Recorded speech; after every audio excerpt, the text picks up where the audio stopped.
This is Hannibal here from the Hannibal TV on YouTube. Today I have a returning guest who I've also put some clips of on this channel of his interviews from his wonderful Engaging the Phenomenon podcast, which is star-studded. As I was telling him, watching his Ross Coulthard interview, he's had Lou Elizondo on there, Jacques Vallee, Leslie Kane. The list is really massive. Gary Nolan, and I'll go over some others during this interview. But James from Engaging the Phenomenon, how are you doing today, sir? With your traps looking as pumped up as I'm doing good, man. Thanks for having me back on. Always a lot to talk about in this field. there is. And what's the latest going on with you? So far since the last time we talked, there's been a lot of developments in the psionics part of the phenomenon, which you have been actually covering greatly. Yeah, I mean, for me, that's something that's an issue I've been dealing with since I started this channel, and even before that, in regards to if you want to call it CE5 or contact work. Uh, the psionic aspect of the UFO subject is something that's primary to what I do. Yes, and what do you think of the whole Jacob Barber situation? Yeah, I mean, I think Jake Barber coming forward with his testimony probably moved the field forward 30 years, and overnight, really. Not only is he a firsthand crash retrieval witness, somebody who has participated in the retrieval of unknown technology, or they call it technology of unknown origin, or non-human technology, allegedly. He's he's dealt with that firsthand, but in getting involved with the programs in that manner, he also discovered the psionic aspect, where they were using what they called psionic assets in the UFO legacy program to lure or bait UFOs in, uh, which my friend the Hermetic Penetrator would call CE6. And this an excellent article that he did called Lighthouse in the Dark. I recommend everybody check that out. Uh, but they were using psionic assets to draw UFOs in, and then apparently in these cases take them down with the microwave pulse weapons. Now, what is the reaction when they're being taken down? I you know there's different aspects to that story where they say, oh well, sometimes they just come down, and they're controlled by the psionic asset, and landed psychically, I guess you could say, or psionically. And I don't know that that's the case. It could be that on the range, that every time they come to this location called the range, which I believe is a test facility in the California desert, that they are probably taken down kinetically, as they say. They're saying, use of some kind of force. When you do this C5 stuff, is there ever any element of fear in you? No, not at all. Not at all. If you go into it with that attitude, I think it's going to affect your outcomes. Number one, something might not happen because usually fear is it's not just like a mental phenomena, right? When you are feeling fear, there's physical and mental processes going on, anxiety, right? So I think those kind of feelings and the mental processes that go along with that are probably not going to lend itself well to CE5. How would you advise someone to control their emotions if they're going to attempt a C5 type of UFO summoning, if you want to call it that? Wow, that's a really tough question, because that gets into the process of like meditation. And even during meditation, it's something of a misnomer that you're going to control the mind, right? Not that that is impossible per se.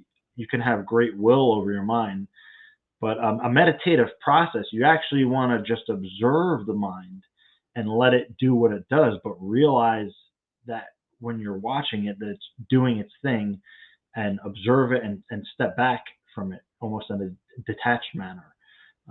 But another way you could go about it is if you're practicing like a shamatha Buddhist meditation or a metta loving kindness meditation. Overall, meditation is probably going to, you know, help you like as you said, control your emotions to a sense. But it's not so much that you're controlling your emotions; it's that you're working skillfully with them.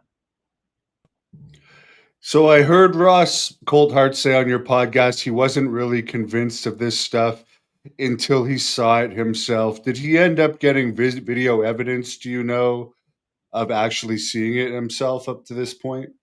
So, right, and for Ross, I mean, I that's why I got involved in this work, right? And after I had experiences, is that I realized that I could tell people about this all day. Ross could tell people about it all day, but until you have an experience for yourself, it's not gonna really click. And I don't expect people to really believe it for themselves either. But that's what's so great about CE5 is that you could do it yourself if you're so inclined, right? But I do believe that there was a video taken at the Esalen Institute of something they saw that is going to be released at some point. Before one of your recent videos, you put up a clip, which I believe was from one of your interviews, of one of the experts talking about how we could be like fish in the ocean. They might not necessarily know there's anything going on out in the ocean that could be dangerous to them, or a whole other world on Earth, and something like that could be going on with us in regards to this phenomenon that could be happening right around us. We just don't have the ability to fully understand it yet. Could you explain that a little bit better? Because I found that very interesting. Yeah, that quote was actually from the recently late Dr. Robert Gilbert, who actually just passed away maybe 2 or 3 weeks ago. I think he passed away the first week of February, unfortunately. But just as a side, I believe him as to be a spiritual adept in the way that he discussed things. And when you're talking about spiritual or metaphysical, it might seem inconvenient to the UFO subject in some regards because some people don't want to go there. The word and terminology kind of scares them away a little bit, and I can understand why. But so in that video, I also paired it on the other end of that with Jim Semivan, right? Is we're getting to the indigestible reality of the UFO phenomenon, which is that it's not just about UFOs. It's not just like, oh, we got this metal disc and there's some beings here from another planet and they're visiting us and they flew all the way over here. The reality of the UFO phenomenon is probably much more nuanced and complex than that. And that involves even what Tom DeLonge has talked about and Jacques Vallee in these other dimensions, right? And the idea that there's extra spatial dimensions means like there's a vast cosmos, and if you're taking the psionic equation into it, is that you can access it with your mind, with your intention, and in some regards, it's all around us, right? It's just like we are this 3D reality, and if you want to say fourth dimension is time, that's another layer. But what if there's a spatial layer to that? And what if these entities are not even traveling all the way from like Zeta Reticuli and coming all the way here in a spaceship, but they're just moving through dimensions, right? They could be, and this all you hear this all the time in UFO reports that the UFO just blipped in or dematerialized or it appeared out of nowhere, right? Or it skipped from one point to another point. It's like, where are they going? Where are they coming from? Where did they go? And I believe, and other researchers suspect, that it has to do with this interdimensionality, in that there's these other dimensions that are right here and now layered on top of ours that we're just not perceiving at the right frequency, like an antenna, like a radio tuning into a station. It's right there in the space, but they're able to technologically maybe and some of the more advanced, like spiritual entities, if you want to call them, don't need technology to do it, but they can just blip into our reality through dimensions, not space the way we think of it. I think both of your Jim Semivan interviews are two of the best interviews on the phenomenon, literally in the world out there. But for whatever reason, some people, I guess, they just don't understand how relevant it is that a person of his stature is saying some of this stuff to you.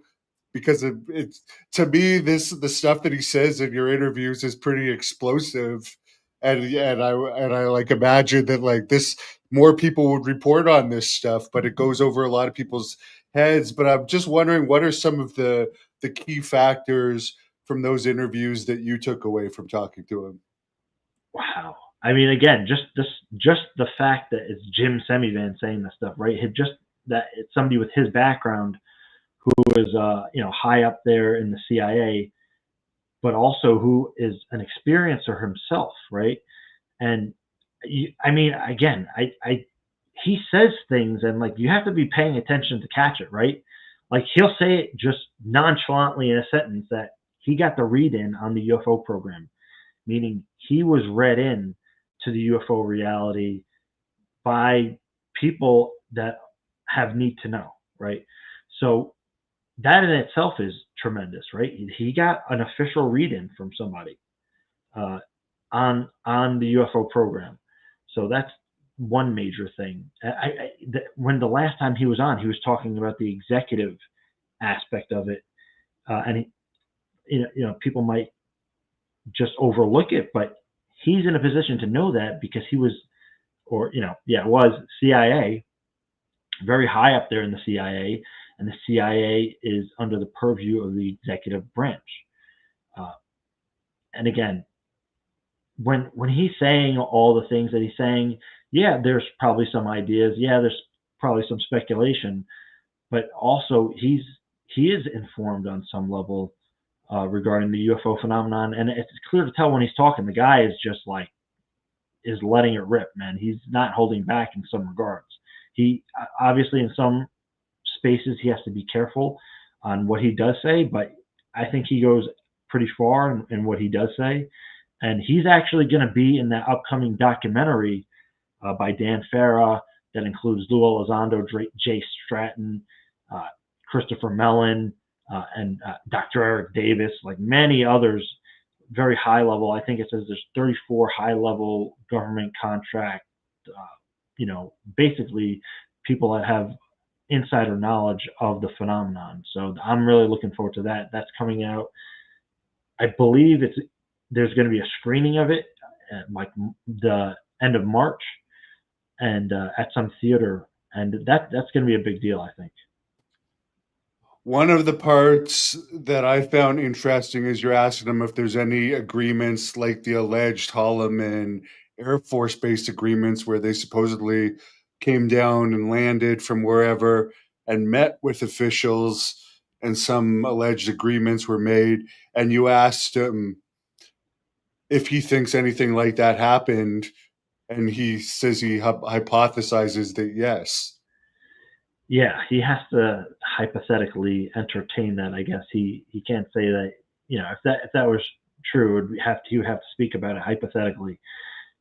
That that story goes back the Holloman, also the Greater Treaty, where there's in old UFO lore, the story that there was a group of extraterrestrials or Nordic type entities that came to us and said, hey, we want to give you technology and stuff, but you got to get rid of your nukes. And we were like, hell no, we're not doing that. However, another group came along, similar, I believe, to the Greys, right? And they said, listen, we will exchange technology with you if you let us abduct people. We'll let you, we'll abduct people, but we'll take them back and make sure they go. There's some agreement to that effect. Again, according to this UFO lore, I'm not saying that this is what the deal is, but this is one of the stories that goes back that there's an agreement that we were able to get technology transfer if we allowed the UFO phenomenon to do things like cattle mutilations, abductions, and allegedly they took it too far. They weren't following whatever the agreements are and kind of went on their own thing with that, and so they broke that agreement. Again, that's just a story, though. I don't. The really interesting part about the Holloman story is Eric Davis's comments on it, saying something to the effect that George Bush Sr. Heard something like that when he was the CIA director, not when he was the president. And so, that's a really interesting account, coming from Dr. Eric Davis. Yes, who you actually know a little bit, so that is interesting. And of course, Mr. Semivan also talked in your interview about his alleged abduction experience, which he didn't actually say it was an abduction, but he said, I guess it was, I guess, a human rights violation involving him and his wife of something that happened, and it wasn't very pleasant in his experience. Did he go in any more detail with you off camera without saying what he said? But is there anything else you could tell us beyond what he said that wouldn't be breaking any trust in him? Yeah, I mean, if you look on the internet, there was an interview that was done, and it's out there. So I guess I'm not doing anything wrong because it is what it is. The interview's out there. It's on a channel or podcast called Artists and Aliens, and that he actually goes into a lot more detail. So I guess he's probably selective about how he's going to discuss his experiences. I do think that in the time coming that he's going to be a lot more forthcoming in regards to sharing his experience. And Lou Elizondo, even in his book Imminent, referred to Jim without naming him. I believe, I can't say definitively, but I'm pretty damn sure he's talking about Jim. He discussed it in an interview, and he discussed it in his book, Lou Elizondo, that there was this guy in the CIA, and he's talking about Jim. Yeah, because he also just said it, as you said in an interview recently, and like it stood out exactly to what Jim has been saying. And the way Jim. he described as someone that used to work with me, I think it may be at To the Stars or something that used to be in CIA. I mean, there's not that many people that fit that description. Yeah. So I do think that there is going to be more coming from Jim, especially after the Age of Disclosure thing comes out. But I suspect that there's future projects that Jim's going to be involved with. And with Hal Puthoff, which I might be pronouncing his last name wrong, That's right. He's one of the legends in the industry, and he definitely knows more than almost anyone that we know of. He's, I think, around 88-ish now, I heard. Could you see him putting out some video that would come out after he dies disclosing anything? Or do you I know he's very dedicated to his non-disclosure agreements. Do you think anything more will come from him towards the end of his life as he gets into his 90s? It's hard to say. I mean, he actually was on a podcast in the last few months. I forget I'm blanking on the name of it. It was like Future something, and there was like some scientist and a NASA person, and he was pretty much talking on the record that we do have non-human vehicles, and there is reverse engineering.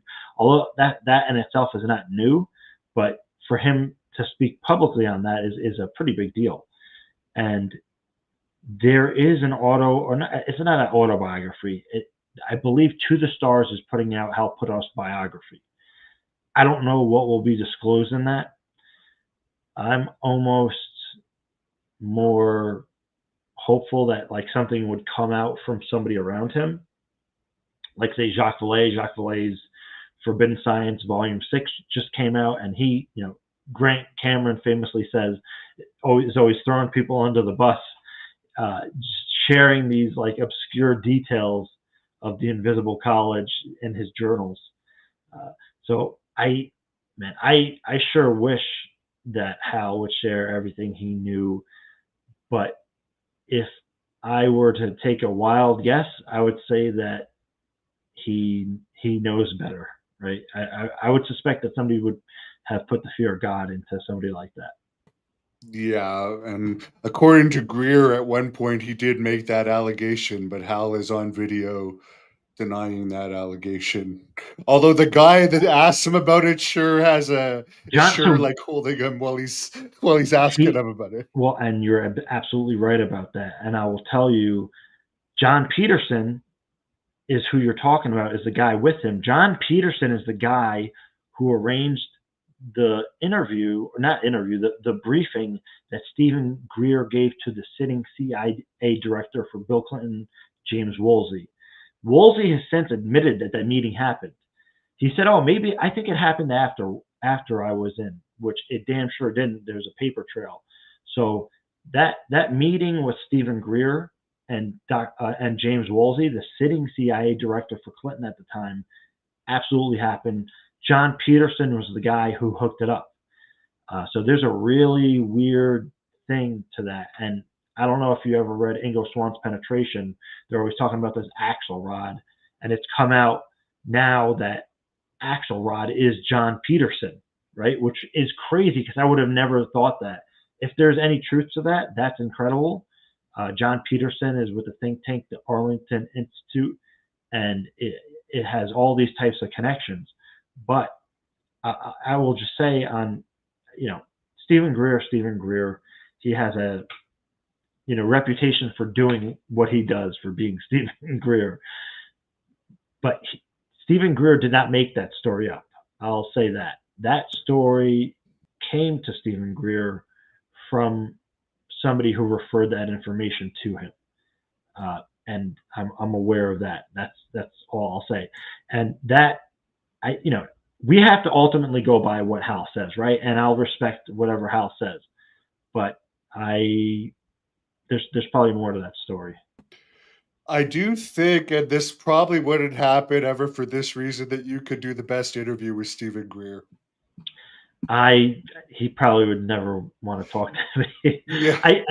I'm in some regard, I'm you can call me a Stephen Greer historian, right? Like, I know a lot about Stephen Greer and his work, because when I got involved in CE5, right, I started the first CE5 social networking groups, right? And I was working with all the CSETI working group field work coordinators on a regular basis, because I was dedicating a tremendous amount of time to CE5 work, but also in helping to connect all the CE5 working groups across the country and then eventually the world.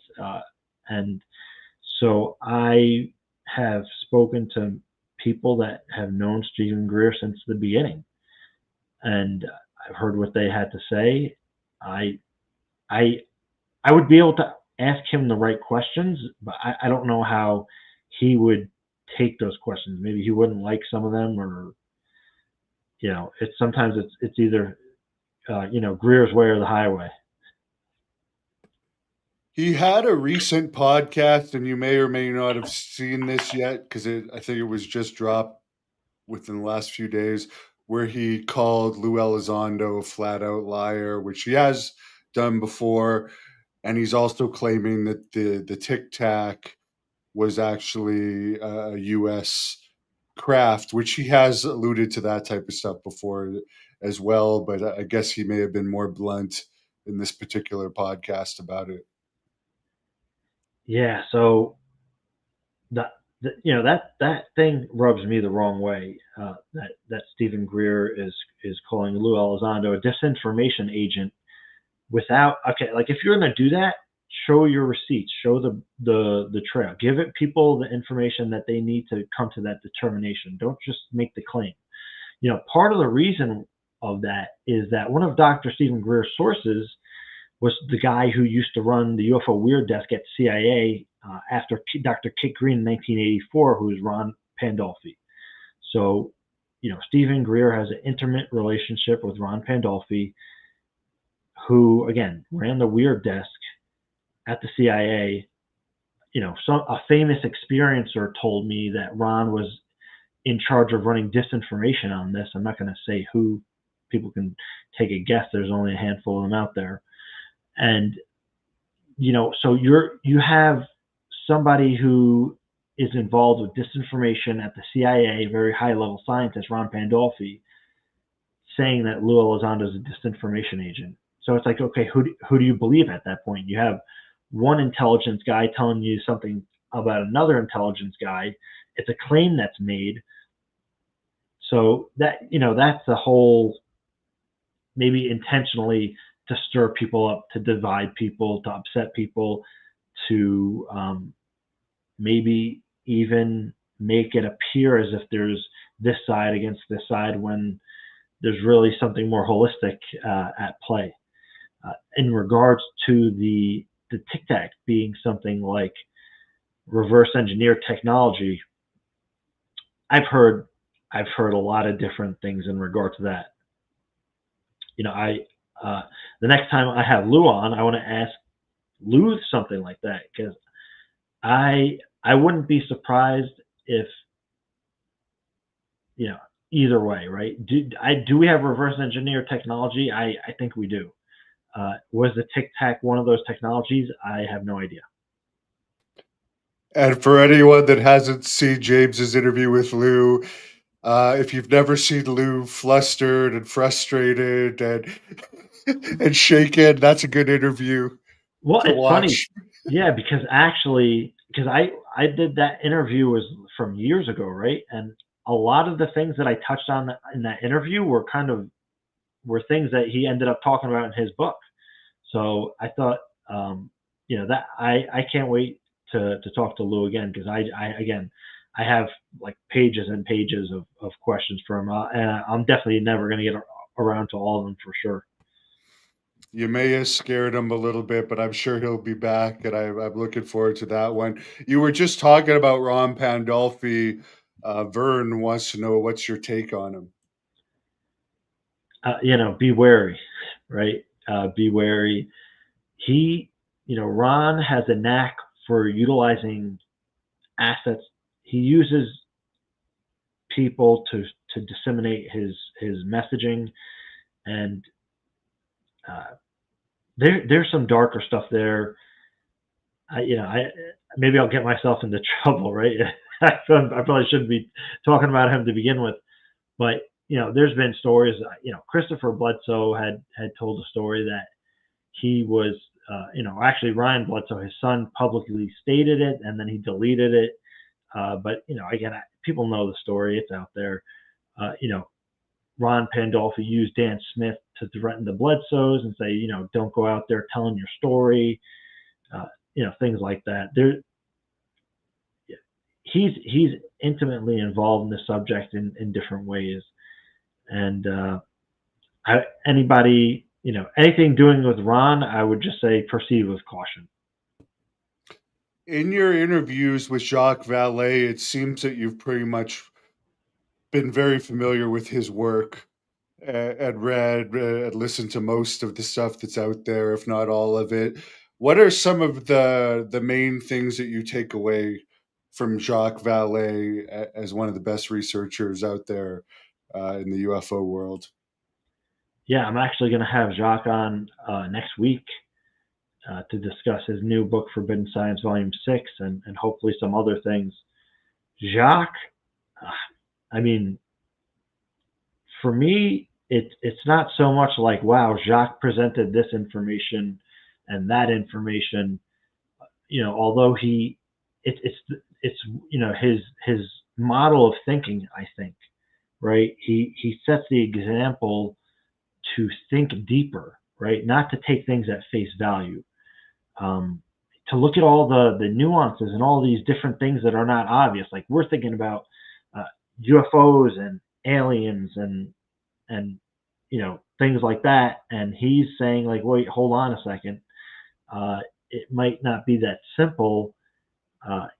He just brings complexity to the discourse. And I was actually in a recent interview where the interviewer accused him of you know kind of trying to kill the extraterrestrial hypothesis conversation, and that he is in part of disinformation into the UFO subject as a gatekeeper, and trying to make everything vague and not to to try to kind of like make the conversation more complex than it needs to be in order to mask and hide the reality of some of the simple facts. And I think that Jacques has made incredible contributions to the field, probably some that we'll never know about. And again, he was involved in the original United Nations thing back in the early 70s, right? Like he's been there the whole time. He was with Hynek on Blue Book. It's again, his books at the time were almost rejected as like blasphemy, and it's only in like the past few years that people are finally coming on to the ideas that he started writing about in the 60s, right? So just way ahead of his time in a lot of regards. His process of thinking, his nuance, bigger picture view, and he's just a great writer in general. And you've got your hands on some of his journal entries too, haven't you? Well, so he has released a series called Forbidden Science, and now it's up to volume 6. And if you read those journals, you're going to see names like Ron Pandolfi. You're going to hear about the Invisible College in like nuanced details, like who was doing what at what time, who was involved in like this kind of meeting, who is inquiring into specific types of research, and just it's like a lot of breadcrumbs that if you try to piece things together, they're really good leads for research. So I think his journals are invaluable, and again, like Grant Cameron says, he's kind of throwing people under the bus there. He's sharing unconvenient details regarding the Invisible College and just all his experiences, people he talked to, meetings he had. Well, he's what, 85 now too, so he's getting to the age where he might not care as much as when he was in his 40s investigating Yeah, this stuff. I mean, I wish he would just dump everything. I mean, there's the Archives of the Impossible at Rice University in Texas. They're actually having an event coming up regarding UFOs, and he has a collection there that is going to be made public, I believe, over the course of a number of years. I don't know how many phases that has, but I believe in that collection of documents that he has a lot of interesting pieces of information. I also have it on good word through a source I'm going to have to keep anonymous, that the document that he has discussed in Forbidden Science Volume 4 that states, Jacques Vallee is stating in a journal entry that he had acquired and secured a CIA document talking about the CIA staging UFO events in South America, in Argentina, in Brazil, and that is very reminiscent of the Colaris events, right? Where it seems like there was stagecraft involved, where there was experimentation involved of technologies used on humans, and they used UFOs as a cover. And like that when you hear staged abductions and whatnot. So I believe that document is within that collection, and if that's the case, I don't know if we'll ever see that one.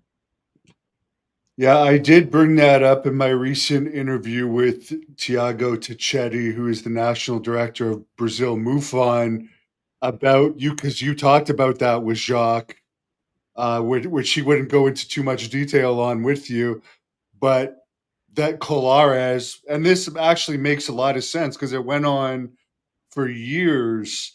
These scenarios where there was actually human arm from whatever this this mysterious attacks were on that particular area of Brazil. I guess it was multiple areas, but the main area was Colares. Yeah, and it's just like if you look at slide 9, right?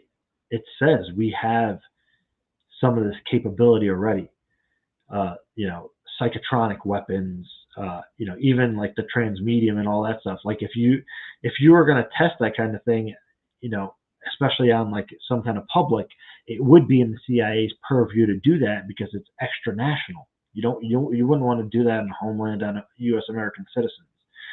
I also had asked Colm Kelleher, George Knapp too, but I say Colm Kelleher because he would be somebody who would know a little bit about that, I suspect. Yes, and you made them, well, not so much George, but Colm got very uncomfortable at several points. And I think it was the second interview you did. I don't necessarily believe like they ended it just because they were getting uncomfortable with some of your questioning. Because he's just like, "Oh, I gotta go, I gotta go." I Yeah, know it and was getting close to the time, but I don't know. With some of your questioning, it was a little convenient. Colm too. I don't think he's taking interviews right now, and I don't think he is going to for a while. I suspect that's what I was told. But he's somebody who is definitely, uh, I believe he knows way more about this than people may even suspect. If you're, I don't want to say, if you're just somebody coming into this and you heard about his involvement with OSAP or NIDS, and you figured, Colm Kelleher was researching stuff on Skinwalker Ranch. If you think that's the limit on it, I mean, you're kidding yourself. The guy for sure knows a lot more than he's letting on. And if you read different articles that he's written, you just look them up. I forgot even which magazines they were in. It's going to be apparent. And the funny thing about Colm, and you may or may not have noticed this, but although he like talks very normally and like is very much a scientific type guy, he has moments of really crazy facial expressions. And it's funny to like look at those just because like they give you a different when you're looking at a screenshot of him, you'd think he's very expressive. But Yeah, no, I hear just for you. like for 2 seconds he'll just make this really crazy face. But I mean, dude, they killed David Grusch with those like snapshot facial expression things. Everybody now. I mean, it's just I don't want to see myself in one of those snapshots because I probably make some weird facial expressions too. speaking of David Grush, and I will get to some of these fan questions in a second for the people that keep asking, but he's kind of vanished. Does that have to do with the lawsuit, or is he working on something behind the scenes? What's your latest update on him? So I haven't asked too much uh, in regards to him, and a lot of people I just like try to give them their space. So I respect whatever he's doing behind the scenes. I'm sure that he is working on some stuff. I don't know too much about what he's up to, um, but I wish him the best. I know that there's several things that are going on. I'm sure the investigations to the inspector general of the intelligence community and all that is probably still ongoing. Right? There's been talk that Luna will be able to get him like a temporary clearance to get him into SCIF uh, to talk on again at a limited capacity, but still hopefully able to contribute some actionable intelligence. And what is your opinion on this new task force that Anna Paulina Luna is putting together, starting with the JFK, then I guess it's going to UFOs and UAPs for some type of disclosure, and then other topics such as Martin Luther King. But yeah, it seems like there's a lot to disclose as far as the UFO topic. What do you expect to actually be disclosed, if anything? Yeah, I don't know. I mean, that task force is like, wow. I mean, they're really going after a lot of stuff. And I mean, I understand. I appreciate the spirit of it. Like they're going for hardcore transparency. I just think I don't know how they can release a lot of that stuff without the government as a whole looking bad, right? Like there's a lot of stuff like that's in that whole package, right? I don't even want to say the name of some of the topics because it's going to get your video flagged or shadow banned, man. But if they're even able to release some details on all those subjects, it would be kind of amazing. My concern is that the UFO thing is going to get lost in a like back into the conspiracy box because now you're associating UFOs with all these other things that are considered conspiracies. Uh, it's been labeled such. It has that reputation, and I suspect that there are details in all of those subjects that the public should know that would probably upset people. But again, in the spirit of it, right? Like the spirit of transparency and accountability, I can appreciate it, but I think it's like a loaded, hot topic subject that is gonna also probably divide a lot of people because some of those subjects, if the truth would come out about it, again, in my opinion, I think is gonna be very upsetting for a lot of people. Well, that kind of goes into Chris's question here. He doesn't understand why there's so much drama in the UAP world. And do you see an evil side that will feed into evangelical fears? So there is the Collins elite. Has been a name that's been used. That there's like a group of people that have that kind of inclination in which they believe that the UFO phenomenon is demonic. So that idea is shared by plenty of people of plenty of different religions, right? Maybe people of the Muslim faith might say, "Don't mess with that. That's jinn," right? Or people in the Hindi tradition would say, "Those are asuras." You have to watch out. So I don't think the entire UFO phenomenon is just love and light. I also don't think it's as nefarious or demonic as some people putting forward that idea that it's all negative and demonic. I think at either end of the spectrum, there can be extremes, and we should probably not go to any extremes, right? The truth probably lies somewhere in the middle, and I think that that's the whole reason we need transparency, because how can we make any conclusions or informed opinions if we have such limited data? So UFO or UAP transparency is especially important because of that. I have to say, right? I have to say, and just like Jake Barber shared his experience and said it was like this beautiful, wonderful experience. My experiences were very much like that, right? And I've shared them in many places where I've had a lot of really like wonderful experiences that have been transformative and positive in my life, and I felt gratitude and a sense of connection and camaraderie, and again, the UFO intelligence communicated that they're somehow related to us.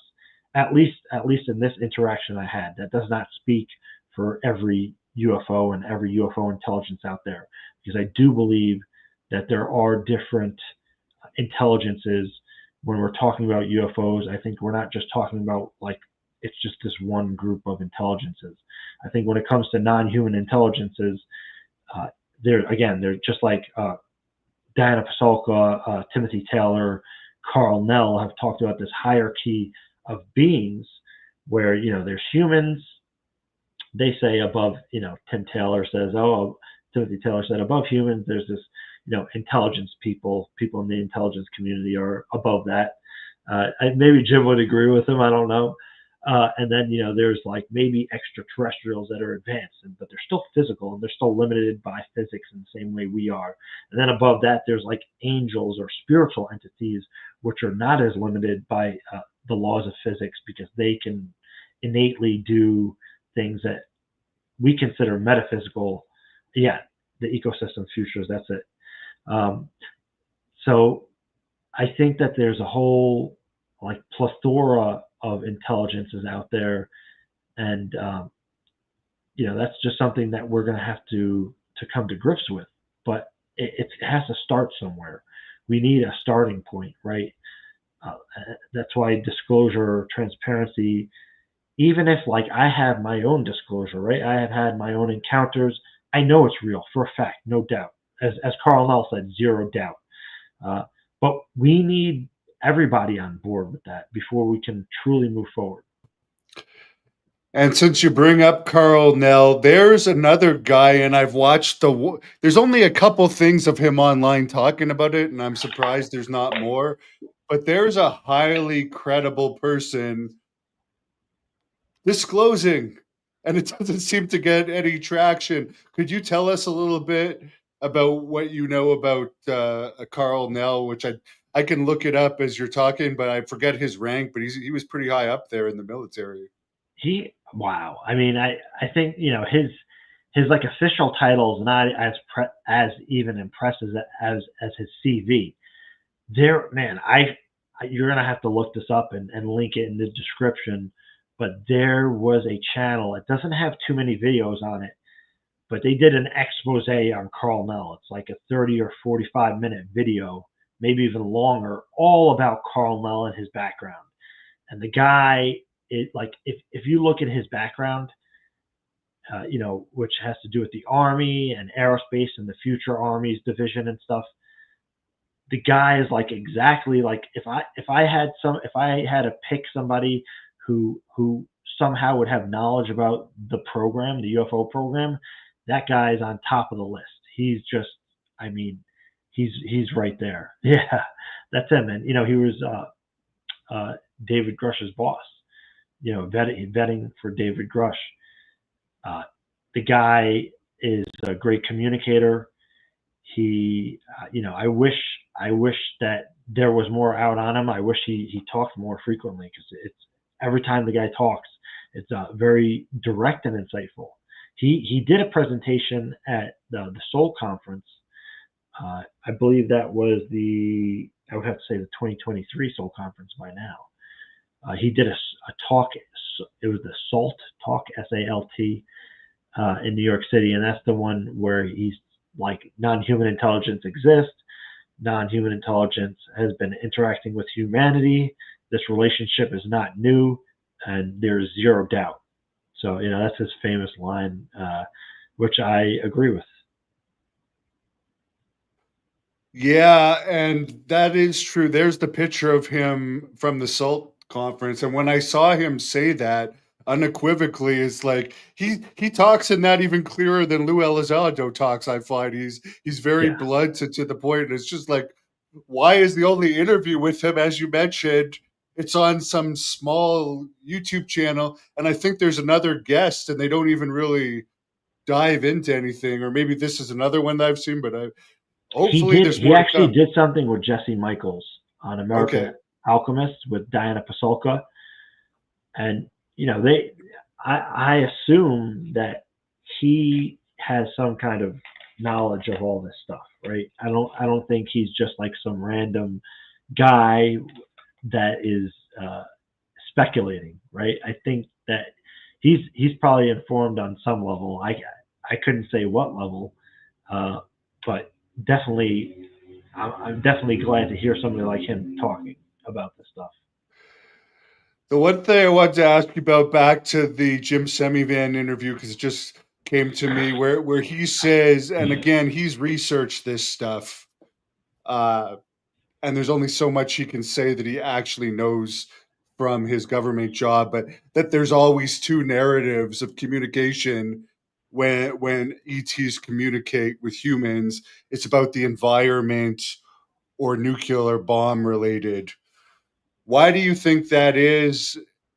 And why do you think that if it's that important to them, they don't find a better way around this than just telling it to people in their bedrooms, or kids at schools, or random people here and there?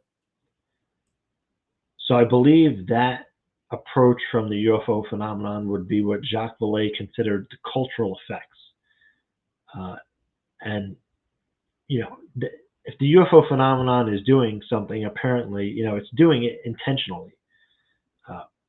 For what reason, we could only guess and assume why it's doing what it's doing. Maybe it has a long-term plan that's hundreds or thousands of years, and we're kind of just along for the ride and at this phase of it. There's definitely that aspect to it, which I've experienced myself. Some of those weird communications, whether it's about the environment, the earth, catastrophe, and or some kind of nuclear danger. So that is something that absolutely occurs. As to why, I can only assume or guess that the UFO phenomenon is concerned, whether it's about us or this planet, for whatever its interest may be. I mean, if we're talking about that, there's different phenomena here, right? And maybe one of the groups, the groups of UFO intelligence, is future humans, right? They might be concerned about us and or this planet, right? If the UFO phenomenon represents crypto-terrestrials, which may be an advanced intelligence that's somehow living with us on this planet, under the ocean or whatnot, right? Or even in a slightly different dimension, but still locally here. They have a vested interest in this planet, and if we nuke it, maybe it's not so good for them, right? Maybe even nuclear events, explosions affect different dimensions and rip time space apart and cause catastrophe for them, even if they're in a different dimension.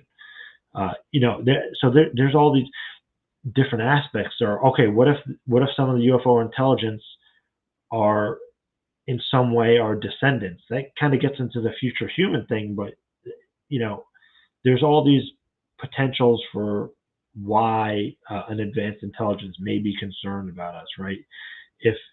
If we were, let's say, seeded here, right, or if some life on this planet was augmented and that created Homo sapiens, and they're watching us and kind of guiding us, maybe they want their experiment or their lineage or whatever it is to continue.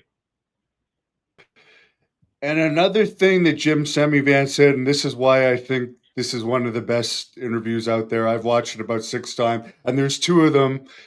But he says it's the phenomenon why they're not disclosed. He said it didn't have to do with the government.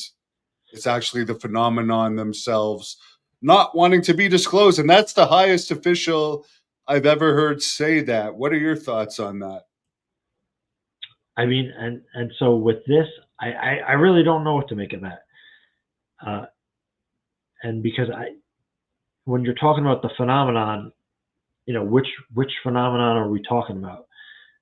Jim, again, he's definitely has some kind of knowledge about those kind of things. But I do have to say, in my own experience, the UFO intelligence communicated to me that they wanted people to know about them. And so, whether it's different intelligences with different agendas, some want disclosure, other UFO groups, non-human intelligence do not. I don't know, but that's another reason that I love talking to people like Jim, because me and Jim don't agree on everything clearly, right? But I love those kind of conversations, and I'm always willing to listen. So, even if I don't agree with this person or that person on a particular issue or subject, I think that kind of conversation is more fruitful than if we just agreed on everything. For sure. And I haven't watched your Whitley Strieber one yet, but I will watch it soon. But one of the things he said lately and he said this, I think, in the Jesse Michaels interview, but I've also heard him talk about it before, is about hybrids. He's been one of the proponents that there's hybrids that exist, but that they supposedly chain smoke, and a good way of picking out someone that might be a hybrid is if they're smoking a lot of cigarettes, because it has a way of calming their nerves. Did he talk about that at all to you in your interview? And what are your thoughts? Oh, so that Whitley Strieber video was from when he was at one of our events in New York City. Okay. My colleague J. Christopher King and I hosted a series of, events in New York City called An Inquiry into Anomalous Experiences and the Phenomenon. So I have some of the presentations from those events up on my channel, and that was the video you probably saw on there. He did not talk about hybrids in that discussion. That's the hybrid thing is always something that's fascinating to me. But at the same time, personally, I mean, I've heard claims, even from different people I've met. I don't know. I can only speak to my experience. So I would probably tell people not to go on like a wild goose chase for hybrids, especially, there's like a ton of people who chain smoke for like many reasons. Yeah, stress, anxiety, to pass time. So, I don't know if it's wise for people to go around looking for hybrids, and that aspect of it, I can't really He say. claimed there was one like sneaking into his house at one point, and he was finding piles of cigarettes around the house around that time. And Yeah, this was I like mean, I see people chain smoke all the time, so yeah. hopefully I'm not surrounded Yeah, he's by not this. saying it's all of them. He's No, just no, no. saying I that's know, I one of know. the yeah. Yeah. But anyways, that's a whole rabbit hole we don't have to go down. There's a couple of quick fan questions I'll just put up there because they've been up for a while before we leave. Sorry, that's the wrong one. Dana wanted to know, the Earth is experiencing significant solar radiation right now. Should I even attempt CE5? How much impact does this have on our psychic abilities? So, I mean, attempting CE5 is a personal choice. I used to be all about encouraging people to do it when I was, earlier on in my process of that. Now, really, I just say, if you want to do it, go ahead, right? Like, here's how you do it. Regarding the solar radiation, I've heard a lot of different things about that. CE5, how does it affect your psychic abilities? Well, I mean, you're using your psychic abilities or psionics to do the process. So, essentially you're talking about exercising those abilities. So if you are gifted in any kind of way with psionics or psychic ability, by practicing CE5, you're going to find out how gifted you are, right? So I would say, how does CE5 affect your psychic abilities? Think of it as exercising them. At least that's one modality in which to do so.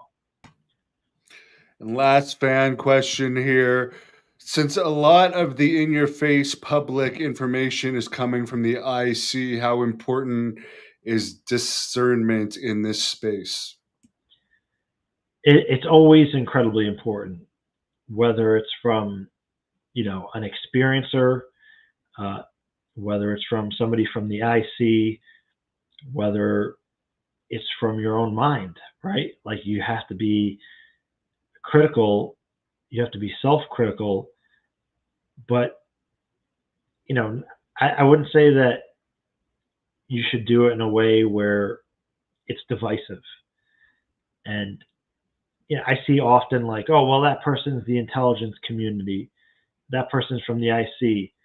I mean, they're also people too, right? So you shouldn't go around dehumanizing people because they have a job to protect this country. And at the same time, you have to realize things for what they are. Okay, if this person is in the intelligence community, and they're being publicly involved in this subject, does that mean that they're fulfilling some kind of role in national security? You have to keep that possibility on the table, right? But that doesn't mean you have to demonize them. Just see things for what they are. There's all these possibilities, and the idea that there are people in the intelligence community crafting narratives and enforcing them is most certainly a potential. There's all I could speak on many different kind of angles of this. It's probably rub people the wrong way. Even if there was like a psychological program to acclimate or condition people to the UFO phenomenon, right? That's probably how you'd go about it. But that plan, that program would probably be a prerequisite for disclosure in some regard, right? So, I mean, if you want to, right, like you could certainly look at everything from 2017 till today as some psychological, approaches being employed, right? So if you have people with the intelligence community and they're involved in this subject, they're most definitely going to use their skill set to do whatever it is that they're doing, but that in itself doesn't mean that they're doing something that's all good or all bad. And it's a nuanced topic, right? I think it's a very nuanced conversation. That in itself is a whole podcast, because there's a lot to evaluate there. Yes, and I could ask you questions all day because you're so knowledgeable in this field. But one last question for me. You mentioned ultra-terrestrials possibly living under the water earlier.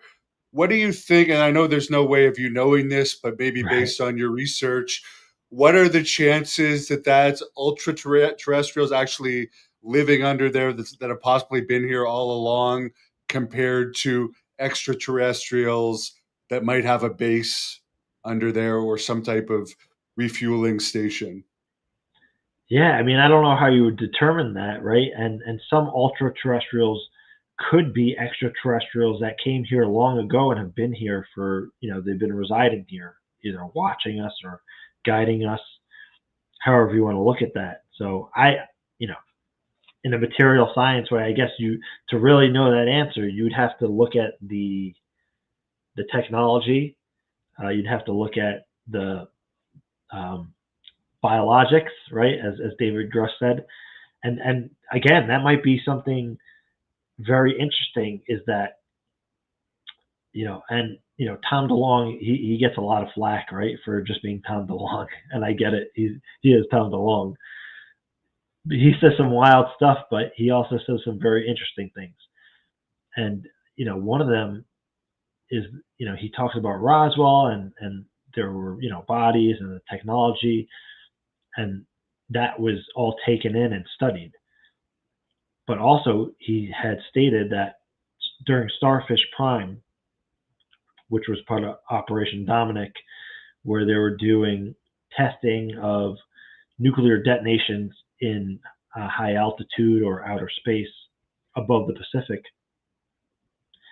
and apparently an object came down into the ocean, right? A non-human intelligence technology and or bodies. And what was interesting is that Tom DeLonge said that what they had found, what they recovered during Starfish Prime, was very different from what was recovered during Roswell. So maybe, imagine if during some of these recovery operations, we find entities or intelligences and or technology that is like super, super advanced, but it seems like it was made here, right? Like what the hell does that mean, right? Is it ultra terrestrial? Is it future human? It's I can only speculate. Well, I really appreciate all the information. Where can the fans follow you? Engaging the Phenomenon as a YouTube channel, podcast, Facebook page, but let us know where we could directly follow you. Yeah, you can directly follow me on YouTube at Engaging the Phenomenon. I'm also on X or Twitter at Engaging the Phenomenon. Uh, Instagram. I'm basically, you just look up Engaging the Phenomenon. I have a link tree on my Instagram.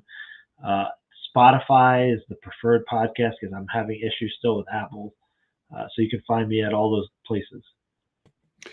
Excellent. Well, I hope you come back on again sometime, and good luck on your upcoming interviews. You got some exciting ones coming up, particularly with Dr. Vallee. I appreciate it, and I'll let you close this off with whatever you want to tell the fans.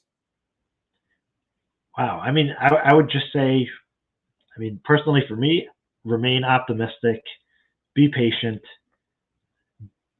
don't get involved in all the drama and the personal attacks. It's not going to do you any favors, and it ultimately is going to take you away from the research, right? From what this is about. I think that there's always a situation, or there's always a way within a situation where you can make it constructive. And if we're not going to be constructive, we're kind of like wasting our time. So, be cool, man.